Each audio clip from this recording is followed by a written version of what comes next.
Amen. Vous êtes dans la foi? Vous êtes dans la foi? Vous allez voir des grandes choses cette année. Amen. Vraiment des grandes choses cette année. Dieu prépare des grandes choses. Dites à votre ami, votre voisin, votre soeur, votre frère que Dieu prépare des grandes choses pour toi ce matin. Allez, mais j'ai oublié de vous dire. Dites-lui ici, pour qui brûles-tu ce matin? Pour qui tu vas brûler ce matin? Parce que pour voir des grandes choses, il faut brûler pour quelqu'un. Amen. Alléluia. Amen. Nous allons lire ensemble 2 Pierre.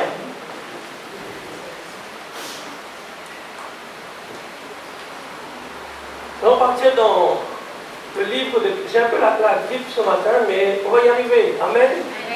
Tout est possible à celui qui croit, et moi je crois. Amen. Je prends la parole de Dieu. 2 Pierre.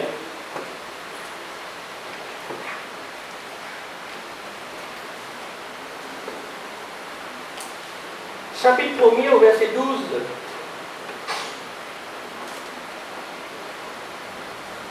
Quelquefois, Dieu veut nous rappeler des choses. Amen. Et nous sommes là, frères et sœurs, en tant que serviteurs de Dieu, pour rappeler à l'Église certaines choses. Amen. Amen. Amen.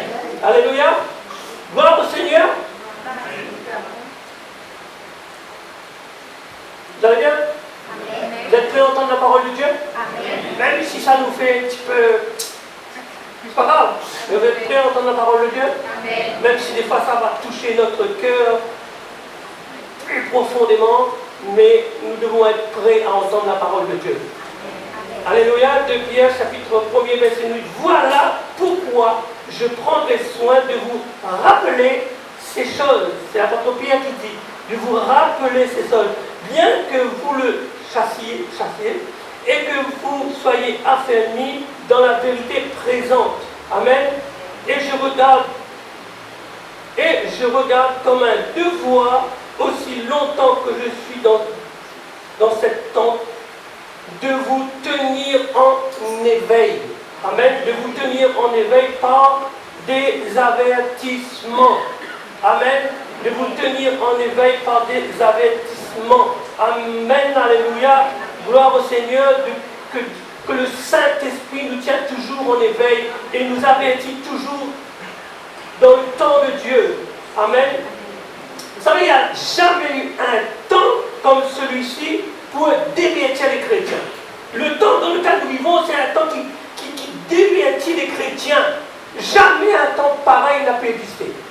Amen. Et je crois que de plus en plus nous allons partir, l'ennemi prépare un temps pour bien dévertir les chrétiens. N'est-ce pas? Il n'y a jamais eu un temps où les chrétiens sont tentés comme aujourd'hui. Enfin, comme le temps que nous vivons, comme maintenant. Il n'y a pas un temps qui a été aussi...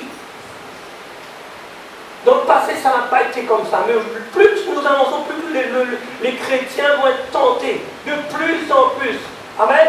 Et ce que nous allons lire, la prédication, le but de la prédication de l'évangile, de plus en plus, ce sera, comme dit l'apôtre Pierre, de nous rappeler les choses que nous avons mis en garde dès le commencement. Amen. Des choses que nous avons mis en garde l'Église afin que nous soyons quoi? Éveillés. Amen. Que nous soyons éveillés du danger qu'il y a autour de nous. Disons-nous bien, frères et sœurs, qu'il y a un danger autour de l'Église. Et si l'Église n'est pas réveillée, n'est pas éveillée, n'est pas de temps en temps, on pique pas un petit coup d'aiguille pour leur dire, fais attention, qui est autour de toi, ben on va tomber dedans. Amen. Car attention, ces derniers temps, on ne peut pas entendre des choses qui nous plaisent. Chaque fois, je vous le dis. Comment les chrétiens aiment bien entendre des choses qui leur plaisent. Il n'y a pas que les choses qui nous plaisent qui est important. Les choses qui plaisent à Dieu. Amen. L'évangile deviendra un élément de confrontation de plus en plus. Nous devons nous tenir réveillés et être mis en garde. L'évangile deviendra un élément de confrontation de plus en plus. avec ce que nous faisons de notre vie. Si, vous savez, si nous voulons marcher avec Dieu, si nous entendons la parole de Dieu, si nous consacrons notre vie à la parole de Dieu et que nous voulons marcher dans ce qui est faux, l'évangile va venir nous confronter à ça. Vous comprenez cela? Il va venir nous confronter pour nous dire, mais tu fais quoi là? Tu es en train de marcher avec moi, mais en même temps, comme la Bible dit, on ne peut pas servir 2 maîtres à la fois. Soit on marche avec Dieu, soit on ne marche pas avec Dieu. Et l'évangile viendra nous confronter pour cela, frères et sœurs. Amen. Amen. Nous allons continuer un petit peu ce que nous avons commencé. Vous savez, je vous ai dit que cette année, on parlera d'aimer Dieu plus que tout. Amen. D'aimer Dieu plus que tout. La Bible dit dans Matthieu 22, 37 qu'on a lu plusieurs fois. Amen.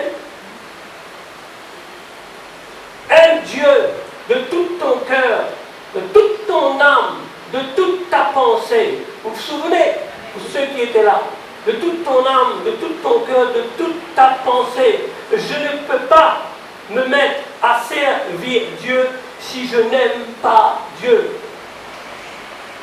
Si je n'aime pas Dieu.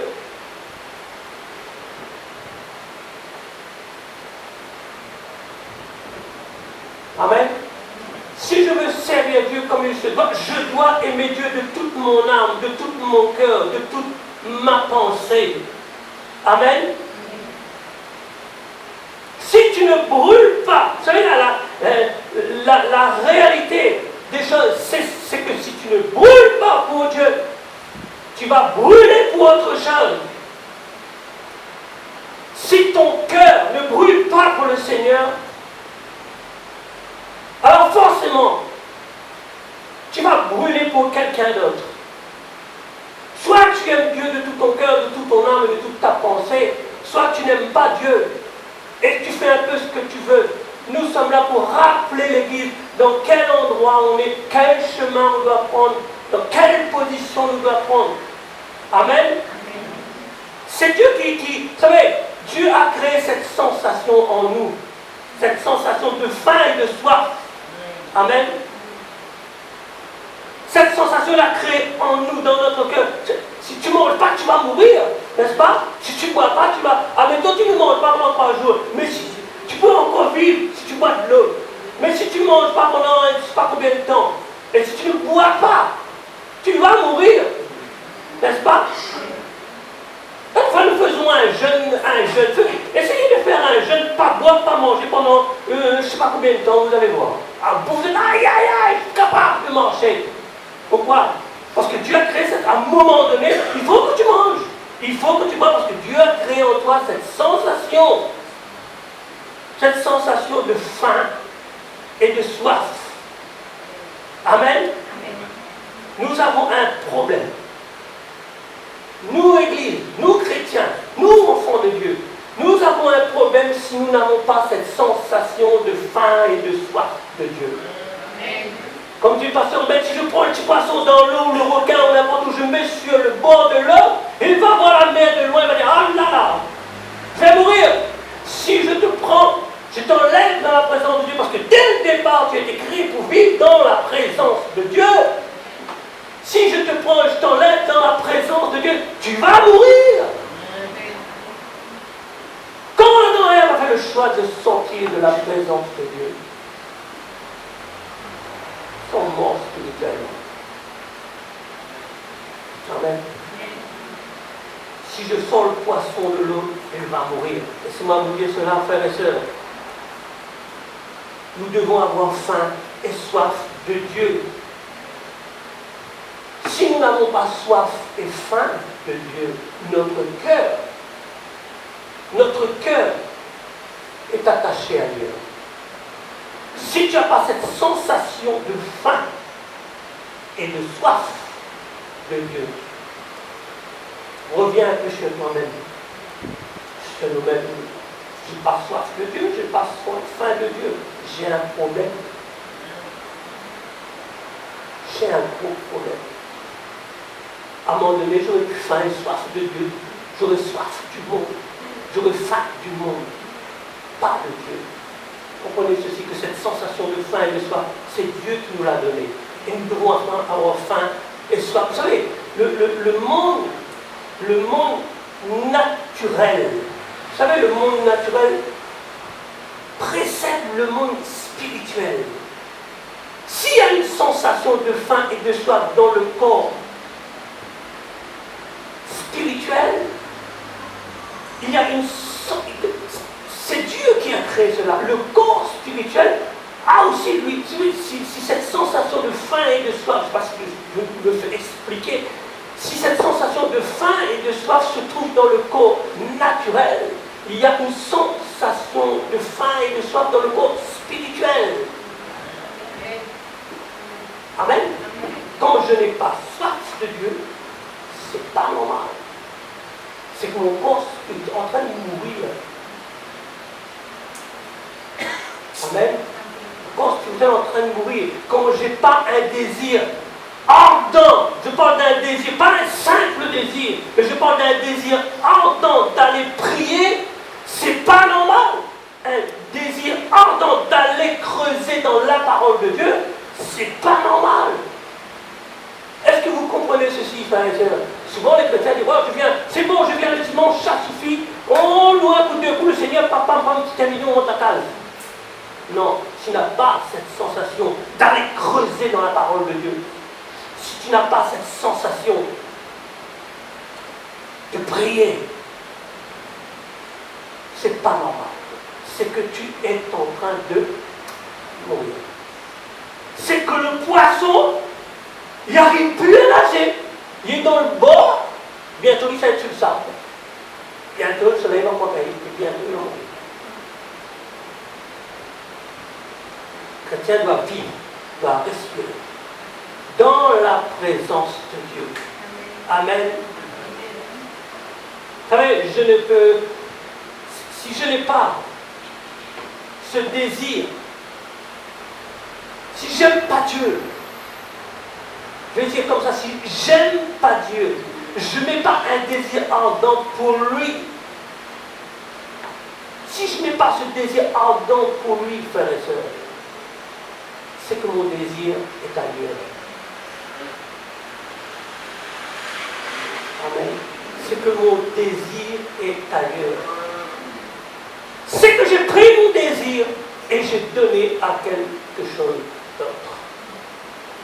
Si je n'ai pas donné à Dieu, je l'ai donné à quelque chose d'autre, à quelqu'un d'autre. Si je n'ai pas un désir ardent pour Dieu, je poursuis un autre désir, pas celui de Dieu, je poursuis un autre désir. Si je n'ai pas beaucoup de temps pour Dieu, si je ne donne pas à Dieu mon temps, alors je donne mon temps ailleurs. Si je ne donne pas le temps à Dieu, alors je donne mon temps à les séries télévisées. Si je ne donne pas mon temps dans la parole de Dieu pour creuser la parole de Dieu, pour prier, alors je donne mon temps dans toute autre chose.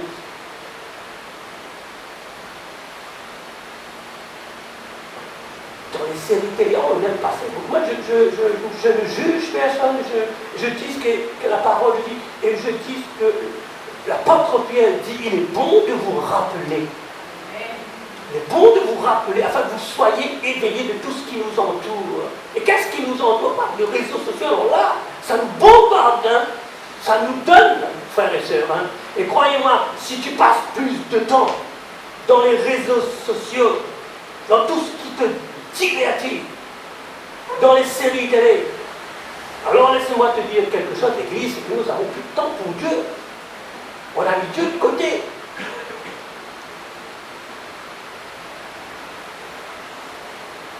Notre Pierre va dire, je vous mets en garde d'être éveillé. Amen. On vient de le lire, je vous mets en garde. Je vous rappelle ces choses. Je vous rappelle ces choses. Je me permets de vous rappeler ces choses. De vous mettre en garde, afin que vous soyez toujours éveillés de ce que dit la parole de Dieu.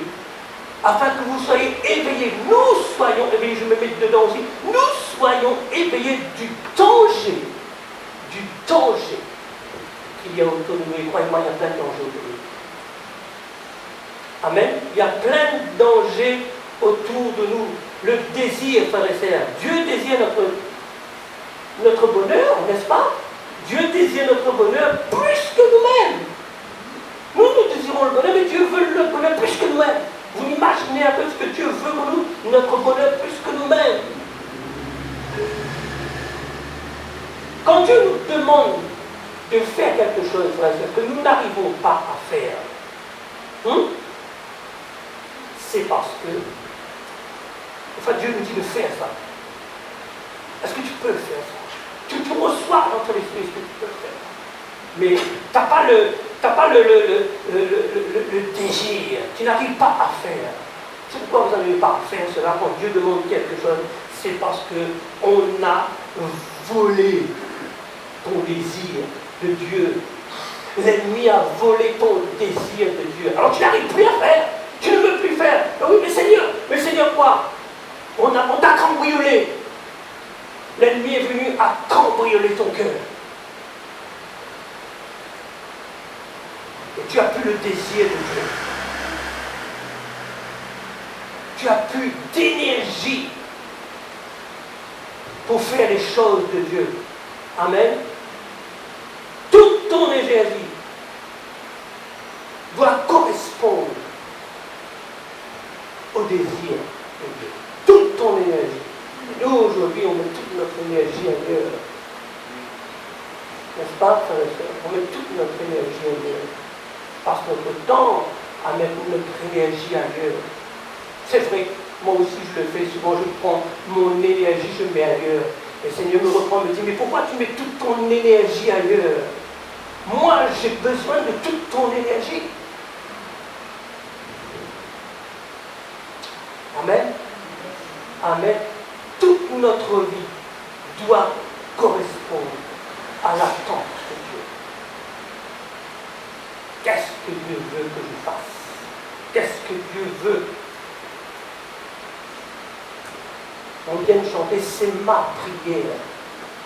Je veux plus de toi, Seigneur. Et quand le Seigneur te donne plus, Seigneur, donne un peu ça, donne pas moi, je ne veux pas embrasser.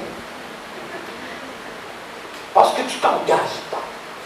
Parce que tu ne veux pas t'engager pour le Seigneur. Ah, je m'engage pour le Seigneur dimanche, de 9h à midi. 11h. Je m'engage pour le Seigneur. Si 11h, c'est bon. Ah, c'est là.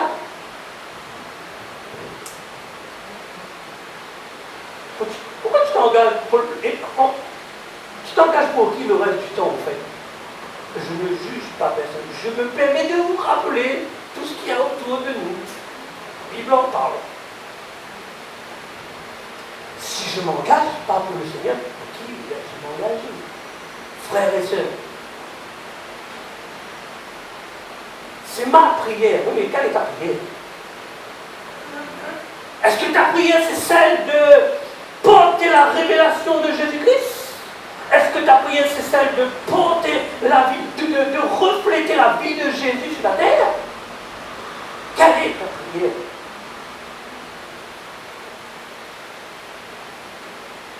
Vous savez, ma vie n'est pas pour les gens, elle est pour Jésus. À travers Jésus, j'aime les gens. Amen. J'aime les gens. Ma vie, ce n'est pas pour le monde. Ma vie, c'est pour Jésus. Je donne. J'essaye, du moins, de faire, de donner le mieux que je peux au Seigneur Jésus. Je ne vis pas pour ce monde-là, mais je vis pour Jésus-Christ. Je suis sur le chemin de vivre pour cela. Et nous devons comprendre qu'il y a trop de choses autour de nous qui volent, qui cambriolent notre vie. Vous savez, la plupart, quand je dis d'entre nous, c'est en général, la plupart d'entre nous ne veut pas plaire à Dieu. Nous voulons que Dieu nous plaît. En fait, nous offrons notre vie, Seigneur. Ah,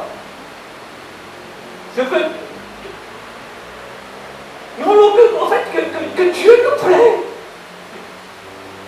Seigneur, tu vois, je suis comme ça. Est-ce que tu plais que je suis comme ça, Seigneur? Seigneur, tu vois, je suis devant une série télé. Seigneur, ça te plaît? Seigneur, tu vois, je ne creuse pas du tout dans ta parole. Je ne prie même pas. 5 minutes, Seigneur, 5 minutes. C'est bon. 5 minutes. Seigneur, ça te plaît? Voilà, on veut plaire à Dieu. On veut que Dieu... Vous savez, il y a une chose qu'il faut comprendre. C'était comme si on a dressé une petite liste d'attente. Seigneur, je dois faire ça, je dois faire ça, je dois faire ça, je dois faire ça. Oui, Seigneur, j'ai oublié, je mets ça aussi dedans. Est-ce que ça te plaît, ma liste, Seigneur? Est-ce que tu dis oui à ma liste? Comment voulez-vous que Dieu dise oui à une liste que vous avez établie vous-même? Dieu aime dire oui à une liste qu'il a établie lui-même pour chacun d'entre nous. Nous confondons des fois les choses, frères et sœurs. Nous arrivons à... Nous ne sommes pas dans le bon fonctionnement de Dieu. Ce n'est pas comme ça que Dieu fonctionne. On ne dresse pas une liste pour dire, Seigneur, dimanche, je fais ça, ça, ça, ça, ça. Ah, il reste 5 minutes, Seigneur, 5 minutes pour toi. 5 minutes, je vais te donner, c'est pour toi, ça, Seigneur, je vais prier pour toi. En 5 minutes, tu vas creuser dans la parole de Dieu. En 5 minutes, tu vas prier. Non. Après, il arrive un truc, dans le chemin, il dit, ah, c'est pardon. Combien de temps tu as passé dans la prière? Combien de temps tu as passé dans la prière, creuser dans la parole de Dieu pour déjouer les plans du diable? Combien de temps tu as vu? Combien de temps tu as vu? Tu n'as même pas vu arriver parce que tu n'as pas passé assez de temps dans la présence de Dieu. Tu n'as pas passé assez de temps. On ne cherche pas à accomplir, frères et sœurs. Comment dire? On ne cherche pas à accomplir les projets de Dieu. On cherche à accomplir des fois nos projets. Ah, on aime accomplir nos projets, mais en aucun cas on veut accomplir les projets de Dieu. Ah, c'est mon projet, Seigneur. C'est mon projet, je vais accomplir mon projet. Et le mien, qu'est-ce que tu fais de mon projet? On veut, Seigneur, regarde, ça c'est mon projet. Je vais faire ceci, je vais faire cela. Et là, on loue Dieu à travers nos projets. Ne louez pas Dieu à travers vos projets. Louez Dieu au travers du projet de Dieu. Accomplissez de faire le projet de Dieu. Aimez Dieu plus que tout, frères et sœurs. Aimer Dieu de tout son cœur, de toute son âme et de toute sa pensée, c'est accomplir les projets de Dieu. Les projets de Dieu. J'aime Dieu de tout mon cœur, de toute mon âme, de toute ma pensée. Mais Seigneur, je veux faire mes projets. Tu n'aimes pas Dieu. Je suis franc avec vous. Nous n'aimons pas Dieu. Quand tu aimes Dieu, tu accomplis les quoi? Le désir de Dieu. Et quand tu cherches le désir de Dieu, il te donnera ce que ton cœur désire. Tu ne peux pas désirer quelque chose. Nous ne pouvons pas désirer quelque chose que Dieu ne désire pas. Est-ce que vous comprenez, frère? On peut bien dire, rappelez les dangers qu'il y a autour de nous. Amen. Les dangers qu'il y a autour de nous. Cherchez à lui plaire. Cherche ses désirs. Il te donnera ce que ton cœur désire. Ceux qui aiment Dieu, frères et sœurs, ceux qui aiment Dieu reçoivent la capacité surnaturelle d'être libérés du péché. Si tu n'aimes pas Dieu, si tu ne cherches pas Dieu, et je vais en venir, tu n'as pas la capacité de sortir du péché. Tu vas aimer ton péché, tu vas rester là, puisque tu n'aimes pas Dieu de tout ton cœur, de toute ton âme et de toute ta pensée. Donc, tu resteras attaché à ton péché. En fait, qui aimons-nous? Notre péché, notre tas de vie, ou nous aimons Dieu plus que tout? Lisons Jacques. Allons un petit peu voir dans Jacques. chapitre 1er.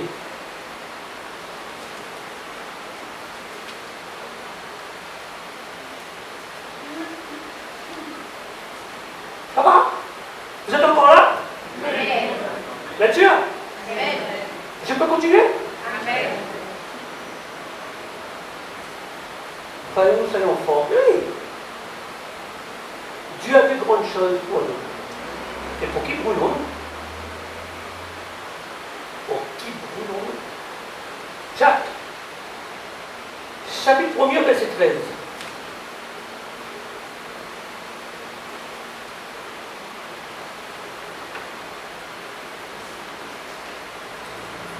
Que personne, lorsqu'il est tenté, ne dise « C'est Dieu qui me tente », car Dieu ne peut pas être tenté par le mal.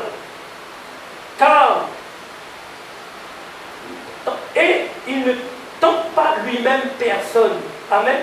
Mais chacun est tenté quand il est attiré et amorcé par sa propre convoitise. Et puis la convoitise, lorsqu'elle est conçue,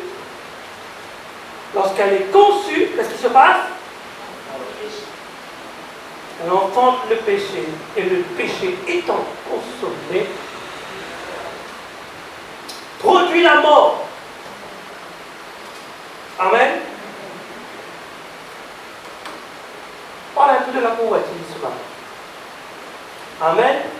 Jacques nous dit, il dit, lorsqu'il y a convoitise, il a enfantement du péché. Dès lors que je brûle pour quelque chose d'autre, frères et sœurs, plus que Dieu, brûle pour quelque chose plus que Dieu, c'est que je suis en train de préparer une plateforme d'atterrissage pour le gros péché qui va arriver.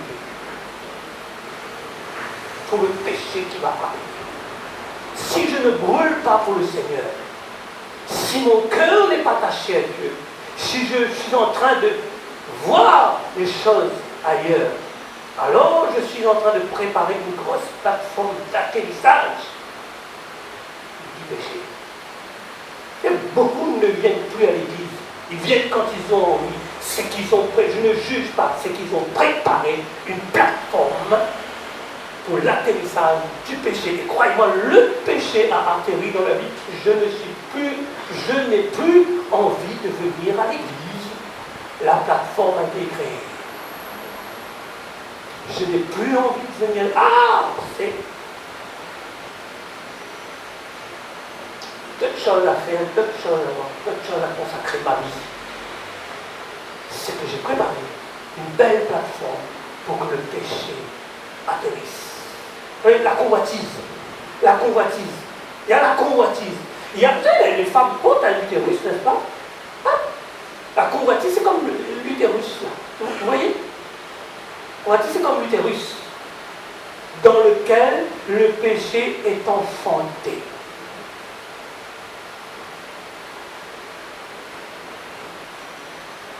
L'utérus, convoitise. Le péché, comme le péché va être enfanté. Vous savez, la convoitise, laisse-moi vous dire ceci, la convoitise est le laboratoire. C'est que la convoitise est un laboratoire. Hein? Comme un laboratoire, la convoitise, elle est là tout le temps. Elle est un laboratoire d'enfantement. Le péché va être enfanté. Convoitise, elle nous prépare. On commence à convoiter, ça devient un laboratoire en train de manigancer. En train de mettre en place quelque chose. Donc ça devient un laboratoire d'enfantement du péché, frères et sœurs. Si nous péchons, ne dites pas que Dieu m'a tenté. Nous venons de le lire. Ce n'est pas Dieu qui nous a tentés. C'est que tu as un désir. C'est que nous avons un désir ardent qu'autre chose que Dieu. Nous avons tellement un désir ardent pour autre chose, et qu'aujourd'hui, nous préparons le péché arrivé dans nos vies. Parce que nous ne brûlons pas pour le Seigneur, nous brûlons pour autre chose. La convoitise enfante le péché. Quand on pêche, c'est tout ce qui sort de nous. L'addiction, laissez-moi vous dire l'alcool, même la pornographie, l'addiction de la cigarette, de l'alcool, la méchanceté, toute addiction est née, je vous dis, est née parce que nous n'avons pas eu un désir ardent de Dieu. Si tu as un désir ardent de Dieu, la convoitise ne peut pas l'être. C'est que tu l'as barré le chemin. Barré le chemin. Toute addiction est née parce que tu aimes ça. Toute addiction est née parce que bouteille de whisky là, je n'ai rien contre. Vous savez, Dieu nous a créé le libre choix. Moi, je vous dis tout simplement ce que la parole de Dieu nous dit. La parole de Dieu, rappelez du danger qu'il y a autour de nous. Le danger qu'il y a autour de nous. Vous savez, on allume la télé. On commence par regarder un film, 2 films, 3 films, 4 films, 5 films, 10 films. Et après avoir regardé 10 films, on passe à d'autres films. Le désir de quelque chose d'autre, autre que Dieu, le péché prépare la plateforme du péché, frères et sœurs.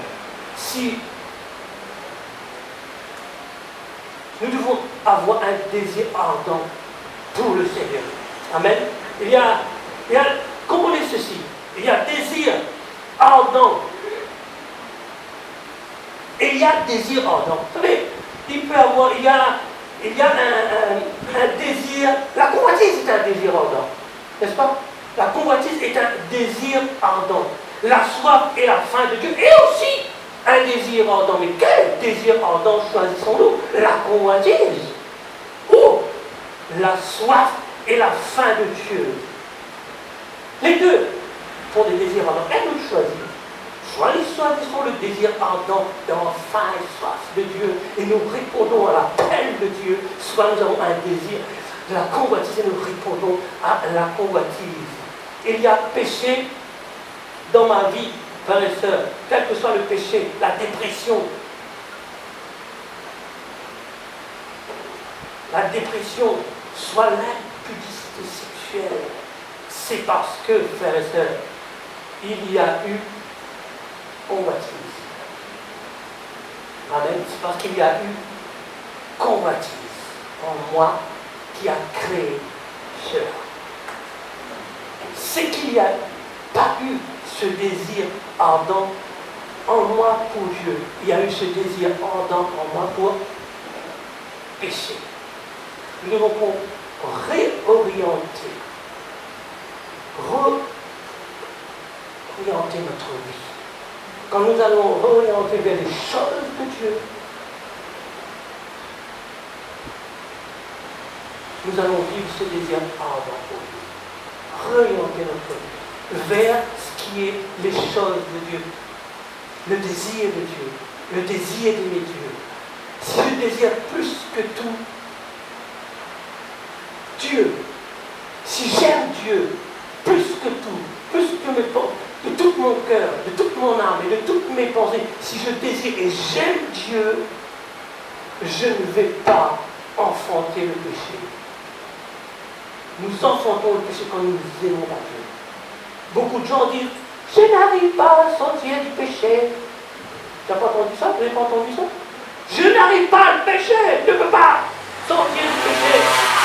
C'est compliqué, frère, parce que c'est compliqué. Je ne peux pas sortir. C'est devenu dur de sortir du péché. Et il rajoute avec ça. En fait, qu'est-ce qu'il rajoute avec ça? J'ai le désir de sortir du péché.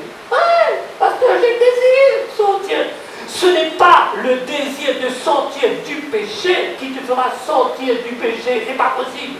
C'est le désir de Dieu en toi qui te fera sortir du péché. C'est le désir en toi. Ah Seigneur, je désire sortir du péché. Tu pourras, l'année prochaine, reviendra encore le désir de sortir. Tu n'as pas le désir de Dieu en toi. Tu ne peux pas sortir du péché. Quand tu sors du péché, frère, c'est parce que tu as le désir ardent d'aimer Dieu. Amen. D'aimer Dieu. Ah! Trop fort, le péché. Seigneur, trop fort. Je ne peux pas sortir du péché. Trop fort. Tout péché n'est pas trop fort, frères et sœurs. Notre péché n'est pas trop fort. Tu sais pas qui est trop faible? C'est notre désir pour Dieu est trop faible. Nous avons tellement un petit désir pour Dieu, et bien que le péché est plus fort. Si nous avons un désir grand pour Dieu, un désir ardent pour Dieu, alors nous pouvons sortir du péché, orienter nos vies. Amen. Notre désir d'être conforme et de lui plaire. Amen. D'être conforme et de lui plaire. Alléluia. On embrasse le Seigneur pour ce qu'il fait. Amen. Pourquoi certaines personnes, frères et sœurs, ne sont jamais du rejet? Ils sont toujours en train de dire, je suis rejeté. Pourquoi ils ne sont jamais du péché? Parce qu'ils aiment vivre dans la tristesse. Parce que tu aimes vivre dans la tristesse, alors tu ne peux pas sortir du rejet. Tu aimes bien ta place dans la tristesse. Ma petite tristesse, je l'aime, je reste dedans. Mais tu te sens tout le temps rejeté. Tu te sens tout le temps rejeté. La tristesse est plus forte dans leur vie que l'amour de Dieu. Ah, il porte la tristesse, mais il porte l'amour de Dieu aussi. Seigneur, je t'aime. Mais ma tristesse est plus forte que ton amour en moi, Seigneur.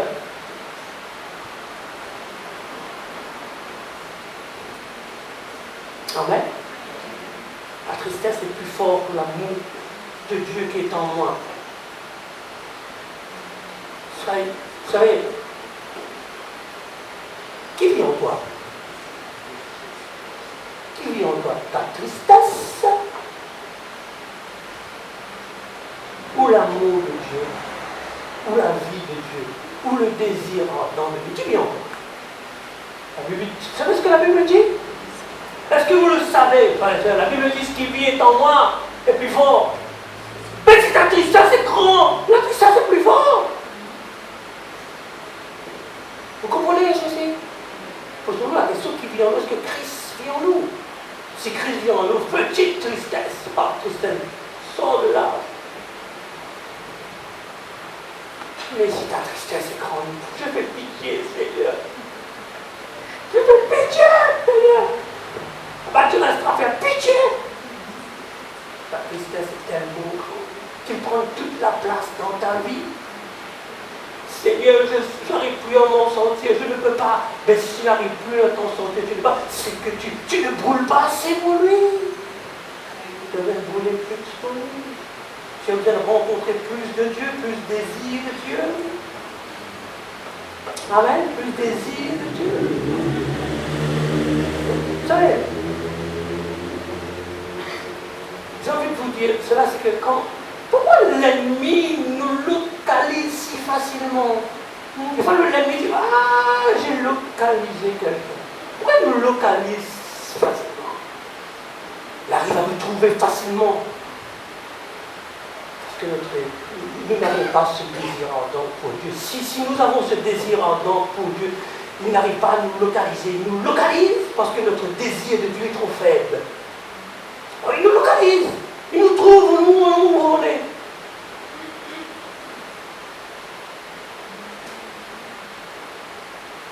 Pourquoi tu es vaincu? Pourquoi il y a des gens qui disent, ah, le diable m'a vaincu. Pour longtemps, hein? Le diable m'a vaincu. Le diable m'a battu par terre. J'en peux plus, j'arrête. Je ne suis plus l'église parce que le diable m'a battu par terre. C'est parce que ton désir de Dieu est trop faible. Trop faible ton désir de Dieu. Trop faible. Il faut que ton désir de Dieu augmente. Pas dimanche matin. Il faut que ton désir de Dieu augmente tous les jours. Tous les jours. Amen. Jean 7, verset 37 nous dit quelque chose.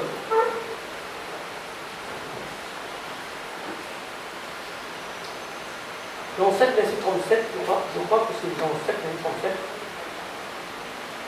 Qu'est-ce qu'il dit dans Jean 7, verset 37?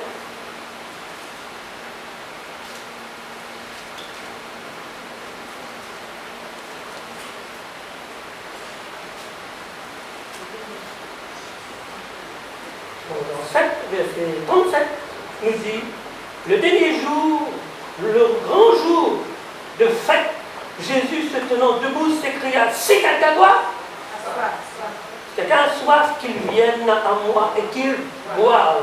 Amen. Celui qui croit en moi, des fleuves d'eau vive couleront de son sein. Une version dit que des fleuves d'eau vive jailliront de son cœur, comme dit l'Écriture. Ça veut dire quoi?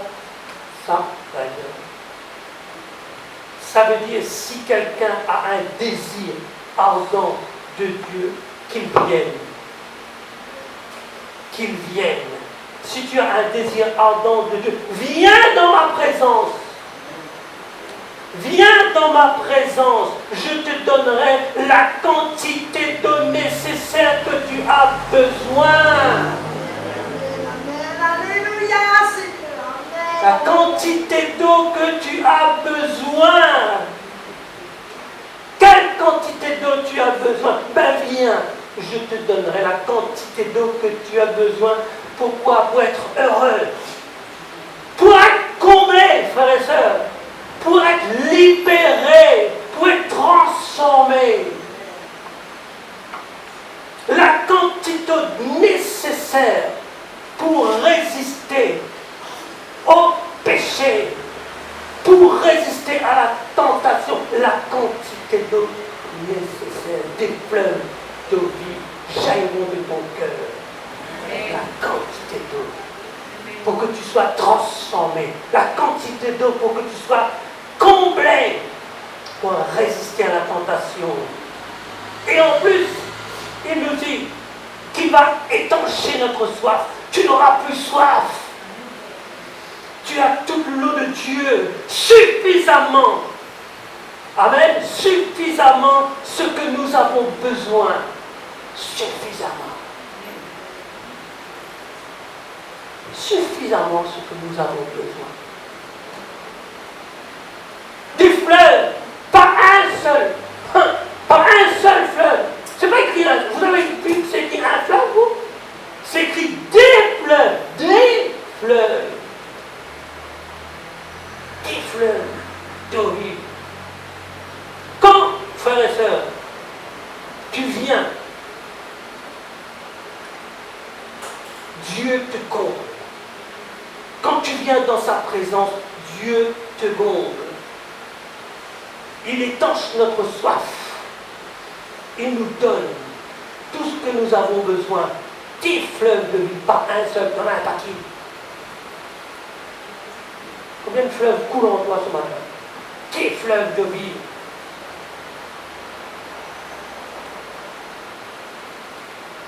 Des fleuves de vie. Pourquoi?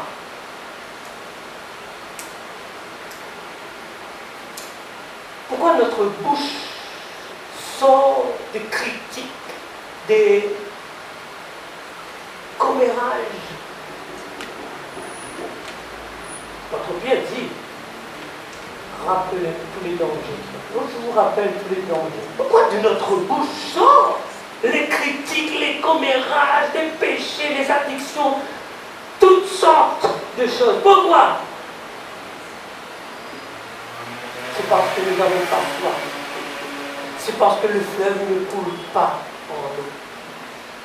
Des fleuves d'eau vive jailliront de notre cœur. Laisse-moi te dire ce matin, des fleuves de vie qui jailliront de notre cœur, ce n'est pas pour critiquer les autres. Ce n'est pas pour décourager les autres. Ce n'est pas pour, je ne sais pas quoi, faire des ragots ou quoi que ce soit. Mais quand des fleuves de vie coulent en chacun de nous, c'est pour guérir les autres. C'est pour leur offrir une grande bénédiction. C'est pour leur donner la vie. C'est pour procurer en eux le désir d'aimer Dieu plus que tout, de donner à Dieu. C'est d'aimer la sainteté. C'est des fleuves, c'est pas des fleuves de péché qui coulent, c'est des fleuves de sainteté qui coulent. Fleuves de sainteté, des fleuves de... Vous savez, souvent on a des fleuves qui coulent, mais c'est des fleuves de pensée impure. Là, Dieu parle des fleuves de pensée pure, pas de pensée impure, contre mon frère, contre ma soeur. Non, c'est des fleuves de pensée pure que Dieu met dans notre cœur. Quand j'ai soif de Dieu, je désire que de Dieu. Amen. Je désire que de Dieu. Il est temps, ça va être pour chacun d'entre nous, de refléter. Arrêtons de refléter toutes sortes de choses. Il est temps pour nous de refléter. Il est temps de ressembler. Refléter, ressembler. Il est temps de véhiculer l'amour de Dieu. Il est temps de véhiculer l'amour de Dieu. Amen. Il est temps d'arrêter de véhiculer les commérages.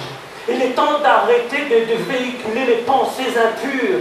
Il est temps de véhiculer l'amour de Dieu. Il est temps qu'on transporte Dieu, au travers de nous, que les autres voient Dieu au travers de nous. Il est temps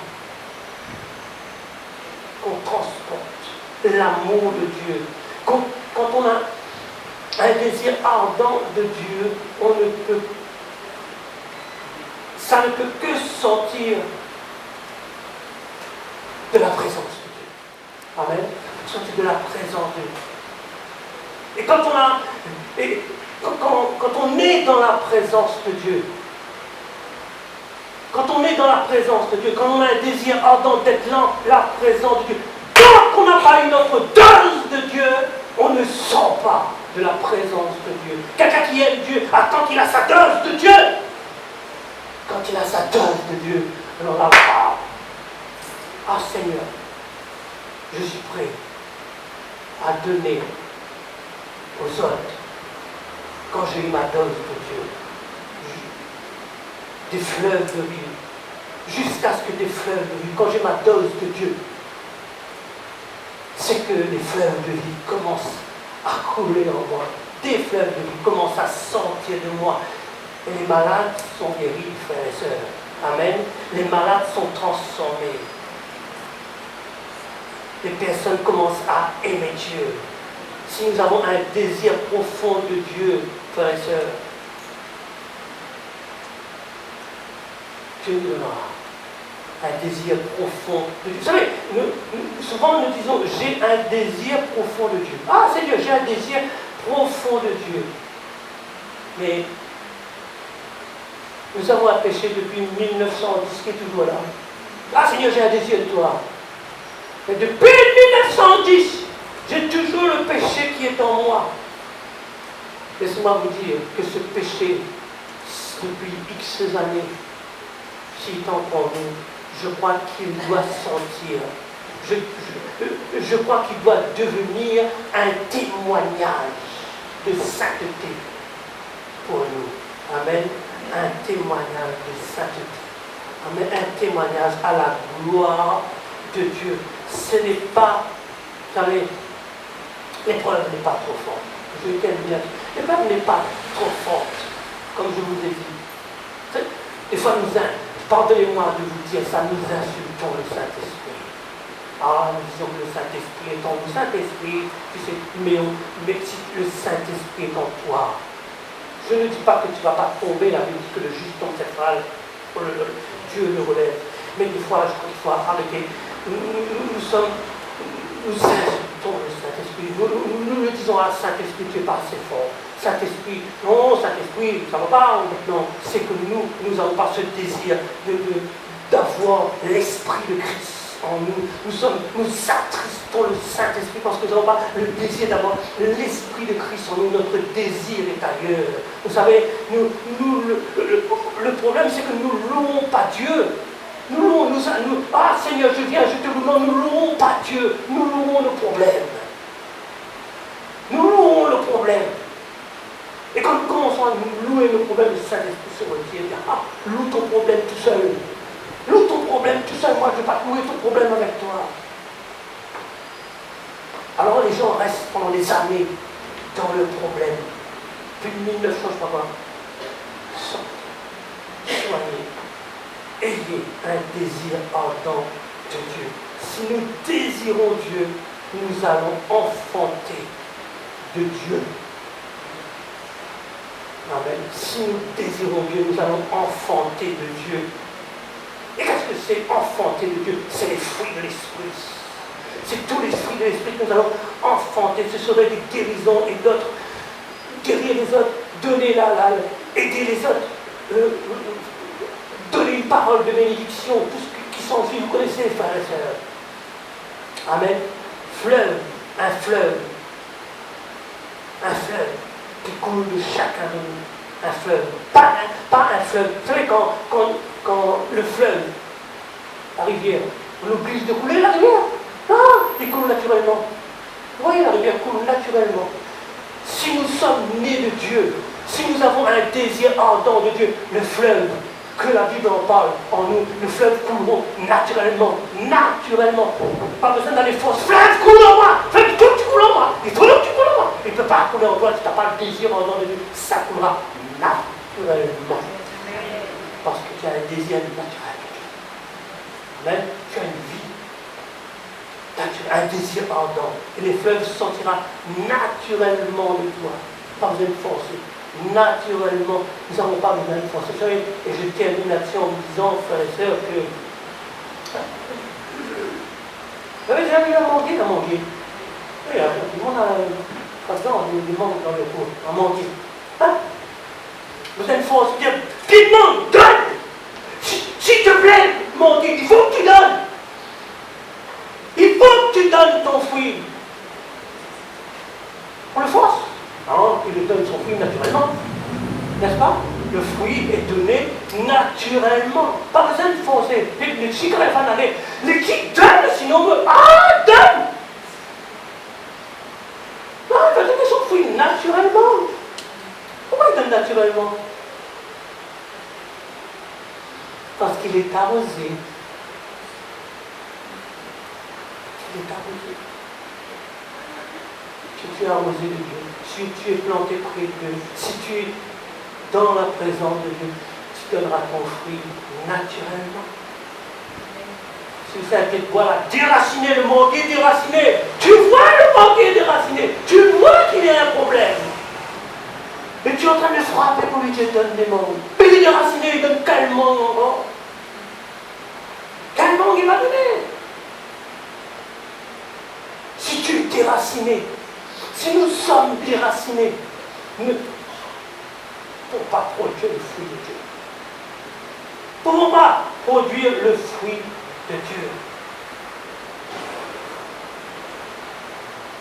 Amen. Nous ne pouvons pas produire le fruit. Nous devons être enracinés dans la présence de Dieu. Enracinés, avoir un désir ardent de Dieu.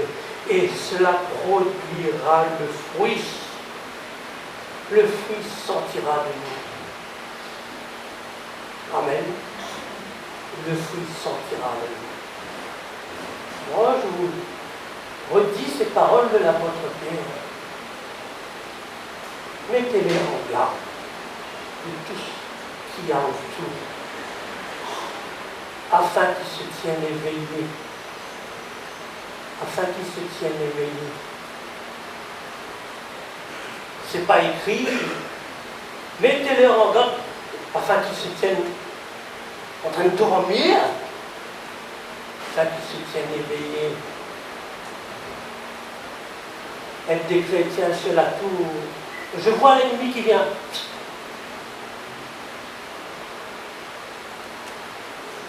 Je suis préparé. quoi mon désir de Dieu? Mon désir de Dieu. Quel est mon désir de Dieu? Quel est notre désir de Dieu? Je veux plus de toi. Ce matin, Seigneur, demain, non. Hein? Ce matin, je veux plus de toi. Demain, on veut. Quel est ton désir? Quel est notre désir? Voulons-nous aimer Dieu plus que tout? Amen. Demandez à l'équipe de louange de venir. Quel est notre désir?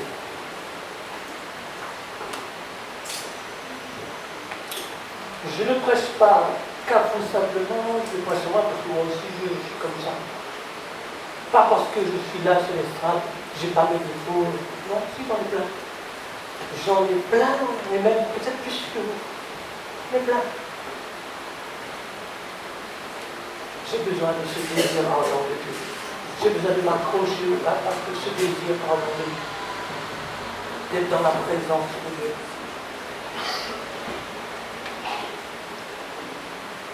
Dites à votre frère, votre soeur que cette année sera une meilleure année.